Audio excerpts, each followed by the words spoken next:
দারুণ কত ছিল একটু বলে দাও। 1 কিলো 150 কত করে বিক্রি করলে? 400 টাকা। তোমরা দেখো 1 কিলো 150 জন্য ভোলা মাছ কাটা হচ্ছে 400 টাকা। মাছটা কালার কি বাংলা ইলিশ পেয়ে নেই। হ্যাঁ বাংলা ইলিশ পেয়ে ভোলা মাছের কালারটা যদি দেখেন সুপার কালার ভিতরে। তো 400 টাকা কিলো তাই তো? 400। 1 কিলো ওজনে ভোলা 1 কিলো কত করলে ওজন?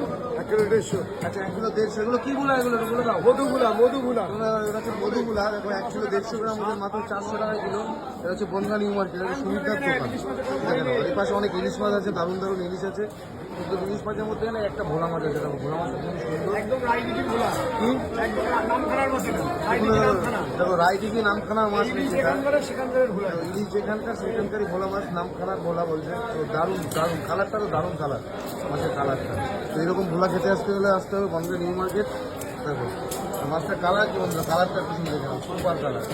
এই 2000 টাকা বাংলা ইলিশ পেলে এটা খেতে বলে ভালো লাগবে তো মাছ। গ্যারান্টি। দেখো মাছ বলছে গ্যারান্টি মাছ। বলেন অরিজিনাল রায়দিঘির মাছ। দেখো অরিজিনাল রায়দিঘির মাছ। ভোলা মাছ নাকি original Raidighi. Original Raidighi. Digha diamond হবে না, দীঘা ডায়মন্ড হবে না, 1900 হবে না। ভোলাটা কোথাকার? রায়দিঘি। ভোলা নাকি রায়দিঘি। বন্ধ হবে না, ঘুরতে যাবে না।